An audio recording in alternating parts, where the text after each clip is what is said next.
Welcome back to another episode of the Inquisitive Mamba Podcast. This is episode 175. I hope everyone is having a great day, great night, wherever you are around the world. Well, there's a lot to get into on today's show. Obviously, I did not like the outcome that I saw this past Sunday night from the Patriots. My Patriots, it was very hard to swallow and watch that game. We're going to get all into it. We're going to break it all down. But before we officially start the show, make sure to follow us on Spotify, YouTube, and Apple Podcasts. This is my safe space. This is where I get to vent. This is where I get to talk about it all. Longer than a 1 minute, 2 minute clip on TikTok, Instagram, social media, whatever. But make sure to follow us on all those platforms, Spotify, YouTube, and Apple. The first thing we're going to talk about is the Super Bowl. Obviously, it was not what I expected. It really wasn't. But you know what? Seattle was the better team. I knew that they were the better team going into it. I didn't think it was going to be like that. I thought watching that game, I was like, yeah, this is a boring game. I understand everyone's frustrations watching the game. It was very, very boring. And it was 3-0, 6-0, 9-0 at halftime. And I thought to myself, watching this game, when it got to halftime, I said, maybe this is a repeat of the Broncos game. Maybe the Patriots staff is thinking the exact same thing I'm thinking. This might be a repeat of the Broncos game. We seemed like we had the Broncos where we wanted them. We had the Seahawks right where they wanted them. It felt like Seattle was a much better team. Obviously, but the Broncos didn't have Bo Nix. We're not going to talk about that. Yeah, Drake Maye had, he was sacked 6 times. The offensive line was absolutely terrible. And I'm not, one to sit here and play excuses with, the offensive line with Will Campbell. Since he was banged up with the MCL injury, he came back late in the season, he came back late in the season. He had the injury, of course, for the MCL against the Cincinnati Bengals. We thought he was done for the year. He said that after the Super Bowl, basically in his press conference, he declined to speak to the media, the Super Bowl. And then of course he said that, there's no excuses that for that game from my play. He had 14 pressures, 14 pressures against him. It was the highest in Super Bowl history. We were terrible in that game. I'm not going to sit here and sugarcoat anything. It was very, very tough to watch that game. I am not going to sit here and sugarcoat. We deserve to win that game. If we would have played better. No, they were the better team. It was very, very tough to watch. It really was. I don't know how many times I can say it. Yeah, of course, as a fan, I was really disappointed watching that game. You work all year to get to the Super Bowl and you put out a lousy performance like that. And of course, people are going to sit here and say the schedule narrative. They didn't deserve to be there. They're very lucky that Josh Allen got knocked out and no Bo Nix and no Mahomes, no Lamar. It's like the Patriots deserve to be in that game. They were neck and neck with the Seahawks the entire game, most of the game, other than, of course, the fourth quarter. The Seahawks really, asserted themselves and pulled away. But the first half, the Patriots were right in that game. They just couldn't get anything going on offense. Yeah, give credit to Seattle's defense. Give credit to that defensive line. Give credit to Mike McDonald and that staff over there for him being the first Super Bowl head coach, I'm pretty sure, in Super Bowl history as a head coach to call the defensive plays. They were the better team. They deserved to win that game. Sam Darnold didn't impress me. He only had 1 touchdown, but he did what he had to do to win the game, kind of similar to other quarterbacks in the past. But yeah, Drake Maye was bad, but he wasn't terrible. I don't want to sit here and people say that he was terrible. I can't believe that. He's not a franchise quarterback. That's such blasphemy. That's absolutely ridiculous. The Patriots are going to be just fine. People tend to forget it is year 2 of Drake Maye's career, now going into year 3. We were not expected to be in this game. We were never, ever, ever supposed to be in this game. We were 4-13 the year before. Fast forward this season, we finished 14-3. I am not going to have this conversation anymore after this podcast episode about the schedule from this past season. Yes, we were very, very lucky to have the schedule that we had in this past season that we just finished. Yes, we finished 14-3, but you still got to play the games. Just like both players on both teams said, any given Sunday, anything can happen. So you can discredit the Patriots all you want, and they were very lucky to get there, but their defense hung in there with Seattle as best as they could that entire game. And I want to give a shout out to Christian Gonzalez for the game that he had. I'm going to pull up his exact stats here from the game, and stats as a defensive back is absolutely crazy, but we're going to talk about it here. Christian Gonzalez in that game, he had where are the exact stats? I thought I had it. Here it is here. Yeah, well, no, I guess I don't have the stats. I thought I did.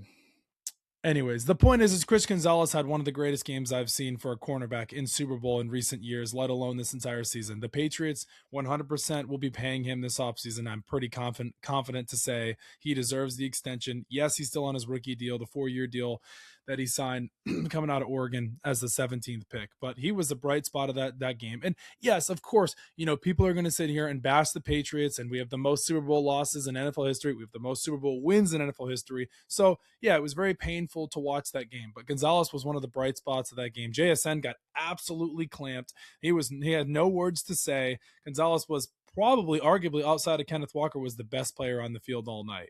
If you wanted to give an MVP award outside of Kenneth Walker, it was Christian Gonzalez. He was a game-changing player in that game. We didn't have Gonzalez in that Super Bowl, we'd probably lose by a lot more than the score it was. And another thing too, the 29-13 score was a lot closer than people thought.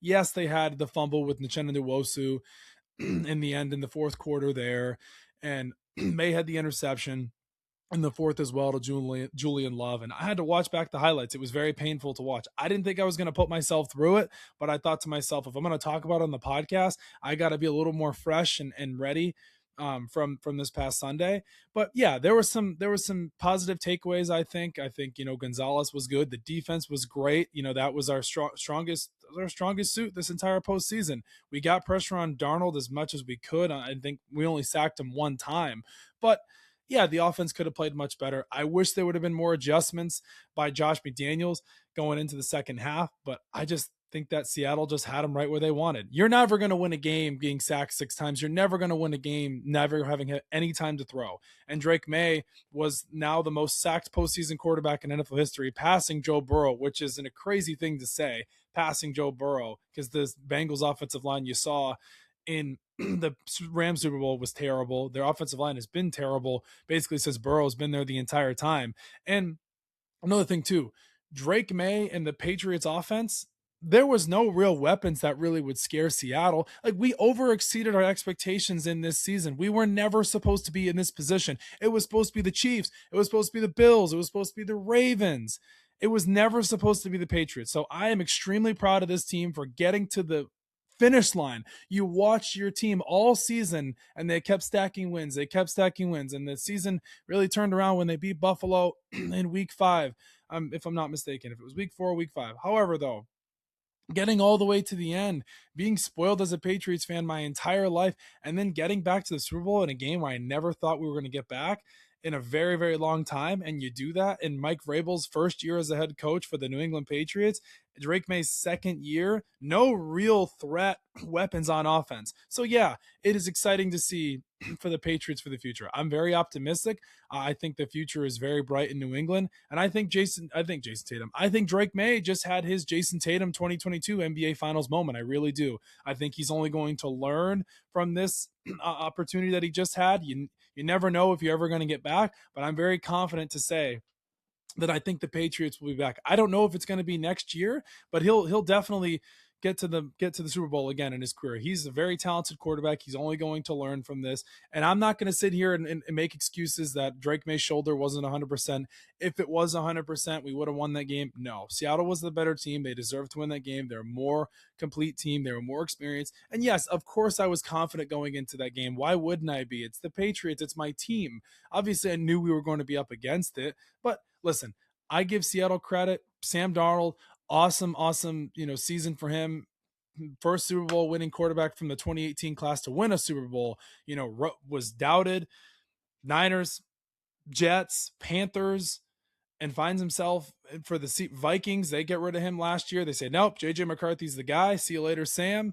And then, he turns around this season and he has, an amazing comeback story. So I love comeback stories in the NFL. I'm a 27-year-old adult. I've seen a lot of success from the New England Patriots in my lifetime.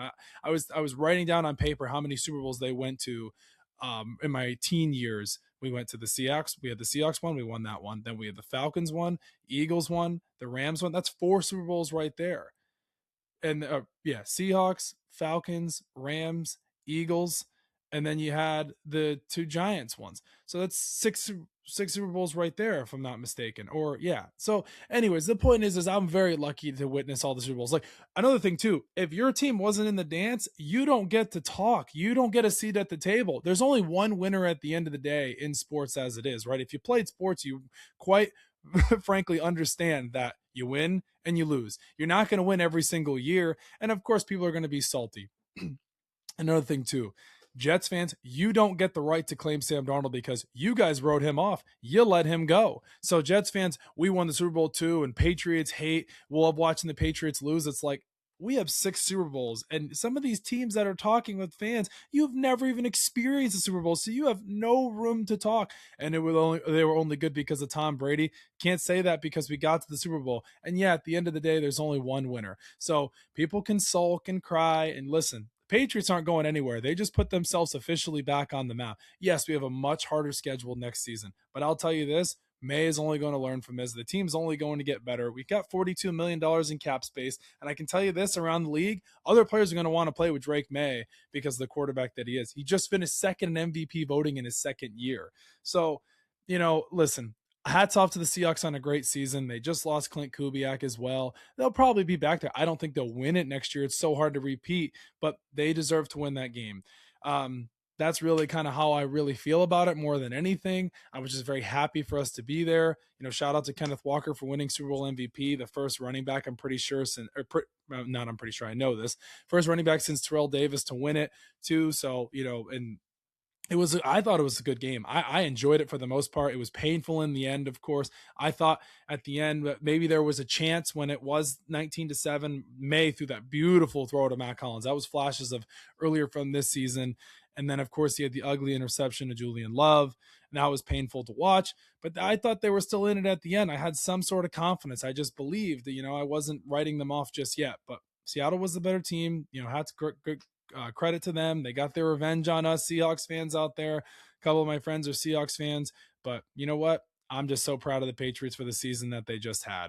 From 4-13 the year before to finish in 14-3, winning the AFC East, which most people didn't think, beating out the Buffalo Bills to winning that division, to getting to the AFC Championship, then to the Super Bowl.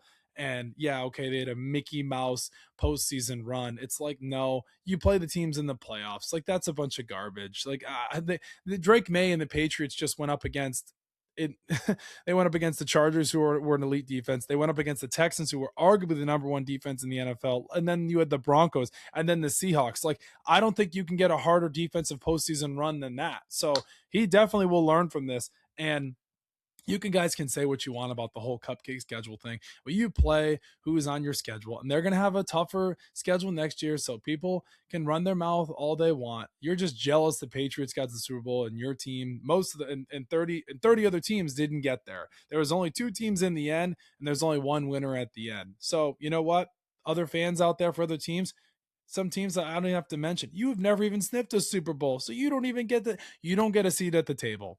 That's really how I feel about that. But moving on, I want to talk about the Patriots cap space and their key free agents after the Super Bowl. Of course, it's one of those things in the NFL where you lose players, even when you win and when you lose. It's just the nature of it, right? Of course, you just saw Clint Kubiak officially take the Raiders job yesterday, which he basically took the job last week, but now he's officially hired by the Las Vegas Raiders. He's now with the Las Vegas Raiders. But the Patriots free agents, we got Austin Hooper, Clavon Chason, Kairos Tonga, Hawkins, Max Gibbons, and Vidarian Lowe. Well, of course, really the name that sticks out to me the most, or the 2 names, are Clavon Chason and Jalen Hawkins. Those 2 names are huge there. Hawkins had a great year in 2025. He was exceptional. Our defense was great in the postseason. And then you had Chason, of course, who, exceeded expectations. We signed him on a 1-year deal. Love to play for Mike Vrabel. Would love to get him back. So those are our 2 biggest keys that I would think we'd have to return. Austin Hooper is just kind of he's a tight end too. I don't think you really need to spend any money on him unless he wants to come back for cheap. I don't even think his contract is large, but you can get somebody in the draft. And of course, Jack Gibbons, of course, was a solid linebacker for us there as well. But yeah, the 2 main guys for me are Jalen Hawkins and Chason. I'm confident. I think we can retain those 2 guys. I think that they want to stay there. They love playing for Coach Vrabel, and that's an important thing there. And then, of course, our main piece is Christian Gonzalez, but he's still on a rookie contract. I understand you would like to give him the long-term deal that he truly deserves, because he's our best defensive player by a long shot. So it'll be interesting to see if they'll get the extension done with Gonzalez this off season. But if it's not this season, it's next year. But he is the number one priority. You just saw what he did. I don't even have to put the tape out there. He just clamped JSN, who was the best receiver in the NFL this past season, in a Super Bowl in the when the lights were bright. So yeah, those are the two main guys there for me. But, and then of course the Max Crosby conversation there, 42 million in cap space at the moment. I think more will open up. It remains to be seen. Once March comes around, we'll really start to see who's coming and going. But you know what? That's the nature of the NFL. You have the team that you had this season, and next year it may not even be close to the same team. But we are retaining most of our key core guys. Of course, Milton Williams locked up. May still a free agent. I think Stephon Diggs is going to come back. I know he has one more year left on his deal. They signed him to a 2-year deal. They paid Ramondre Stevenson. So and then I don't know, maybe they'll get a deal done with Kayshon Boutte. They already paid Hunter Henry a while back. So like there's a lot of guys on this offense that are there to stay. Like most of the key guys are coming back. And also too, there might be other that's just the nature of it. So, we talked about the Patriots' easy schedule, which was, an absolute, the whole schedule narrative there. So the next thing I wanted to talk about was Drake Maye versus Matthew Stafford, the MVP conversation. Well, of course, this past Thursday in the NFL Honors, you had Drake Maye and Matthew Stafford battling it out for the MVP. And, you guys can say I'm biased. I do think that Drake Maye deserved to win the MVP. And there's no knock on Matthew Stafford. But I'll tell you this right now. There were voters that voted twice for Josh Allen, and there was a voter who voted for Justin Herbert. If you take away that Justin Herbert vote and you give that to Drake Maye, then we're tied. Or if they don't vote for Josh Allen and they vote for Drake Maye wins it. But I thought Drake Maye should have won MVP because of the level, not even the whole level of competition, the schedule narrative thing. He had way more or less than Matthew Stafford. The Rams have a way better offensive line. And I personally think that the Matthew Stafford won the MVP because of his age. I think if he was younger, then I think he was the same age as Drake Maye, or he was younger than he was, because Stafford has never won an MVP before he never had one before this year, I don't think they would have given it to him. I understand he had 15 more touchdowns than Drake Maye, and 46 touchdowns. He had 15 more touchdowns than Drake Maye. But still, like what Drake Maye was just able to accomplish with the team and the weapons that he has compared to Matthew Stafford. If you give Drake Maye the weapons that Matthew Stafford has, Nakua, Adams, Kyron Williams, the offensive line, and yes, he has Josh McDaniels, Maye does, and Matthew Stafford is Sean McVay. However, though, the difference there is night and day. You take away Matthew Stafford from the Rams and you give them a mid-tier quarterback, and you put Drake Maye, and you take away Matthew Stafford and you put in a mid-tier quarterback, as I was just saying, I think the Rams would probably still be in a similar situation. Now, there's no discredit to Matthew Stafford. Listen, you can go either way. I'm just making my case because I thought Maye had an exceptional year for a second-year quarterback. But that's just my opinion. 31 touchdowns, 8 interceptions. Oh, and mind you, he led the NFL in completion percentage. So, and highest in league and Patriots single season record. So if that's not an accomplishment right there, then I don't know what it is. Highest passer rating as well. So I personally think Drake Maye got robbed.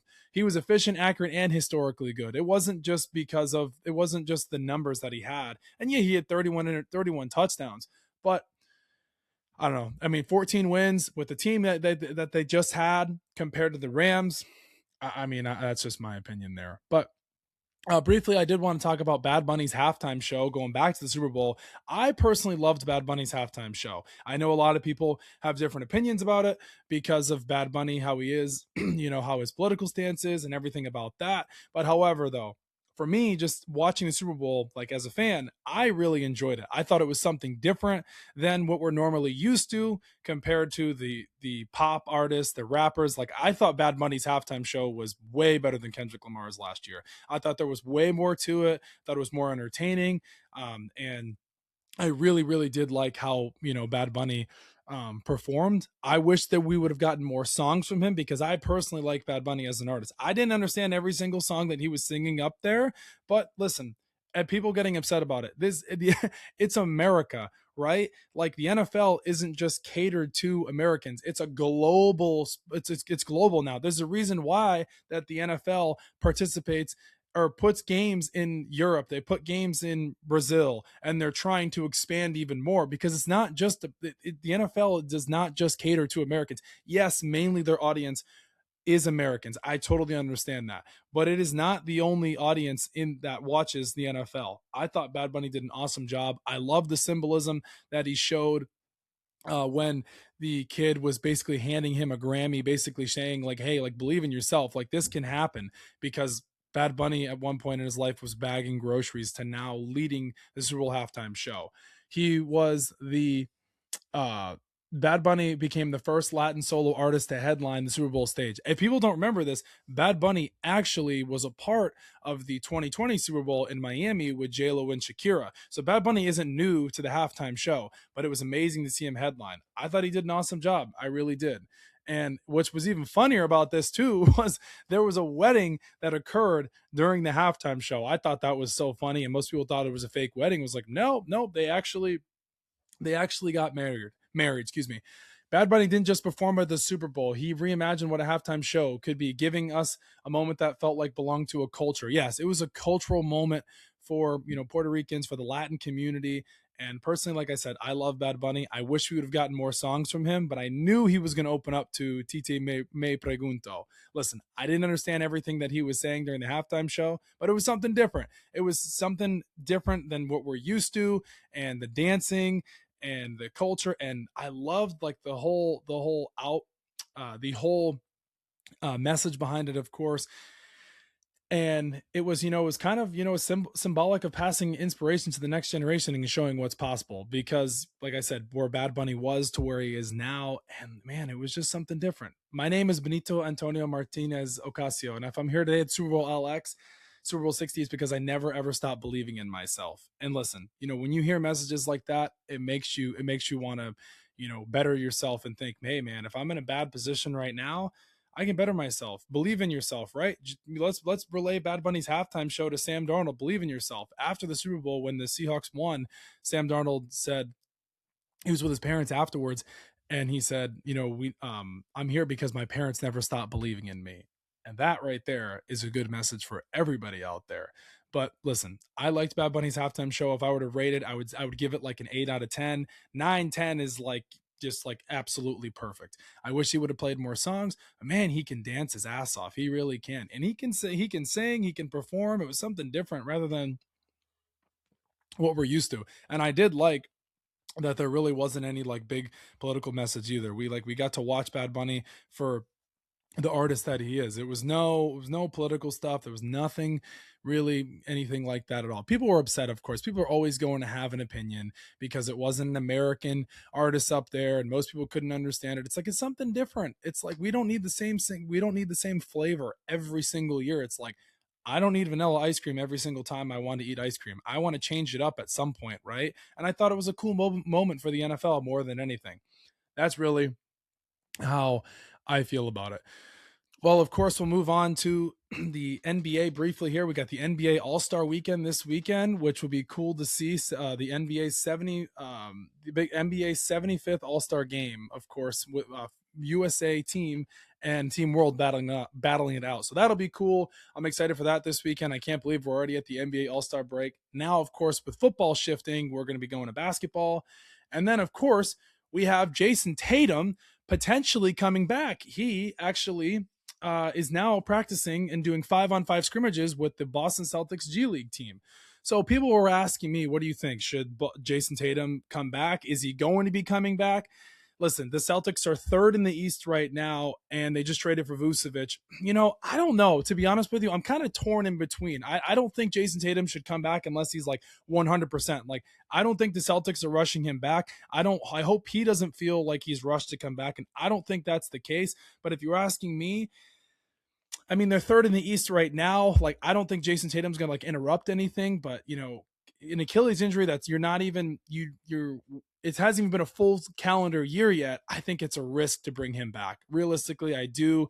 I think now more that I think about it more than anything, unless he is 100%, And if they see what they see in these 5-on-5s and they have him practicing, I don't think he should come back. I think that the future is bigger than this season.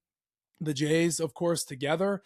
And of course, if he does come back and he is 60% of himself, that's a plus, or 70%. But who knows? It's an Achilles injury. It's not a broken arm. It's not a broken wrist. I mean, this was a major injury for his career. So you've seen other players in the past that have suffered Achilles injuries that didn't come back for a whole year. Of course, you had Kevin Durant from the finals one, Kobe tore his Achilles. So just those names there. But if you're asking me, I don't think he should come back. I think that he should just sit out the rest of the season, be 100% for next year.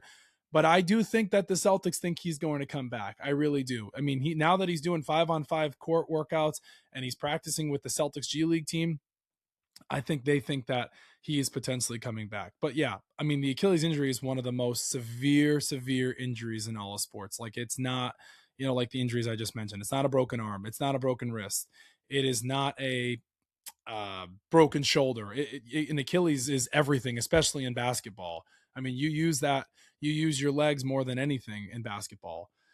So honestly, guys, I really think that does it for us. I didn't think it was going to be a long episode. Of course, now with this NFL season over, I do want to say thank you to everybody for this season. It was an exciting year for the Patriots. I didn't expect them to get to the Super Bowl from where they were the year before. And it's exciting to be a Patriots fan again. We're on the map. I think we're going to be good next year. I don't know if we're going to get back to the Super Bowl, but it was really fun. It was enjoyable. So thank you to everybody for this entire season.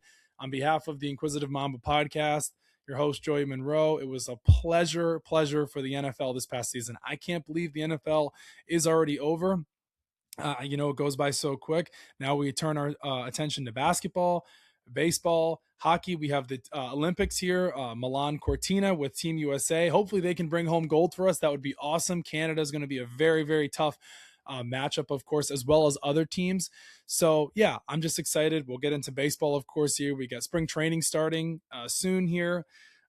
But yeah, I mean, I had a great NFL season. And last thing I'll make, I was at a wedding this past weekend. So shout out to my friend Zach and Rachel, Zach Huff and Rachel Huff. Now they got married this past weekend. So that was an awesome time. I was wearing my Patriots gear because I was confident for the game on Sunday. But listen, guys, I appreciate the support.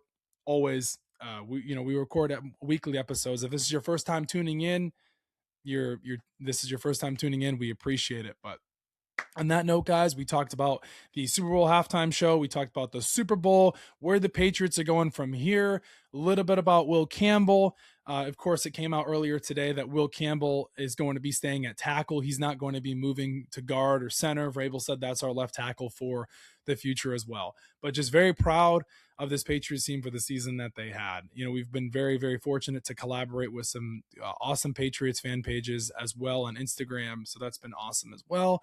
Talked about the MVP with Drake Maye and Matthew Stafford. Tatum, is he potentially coming back?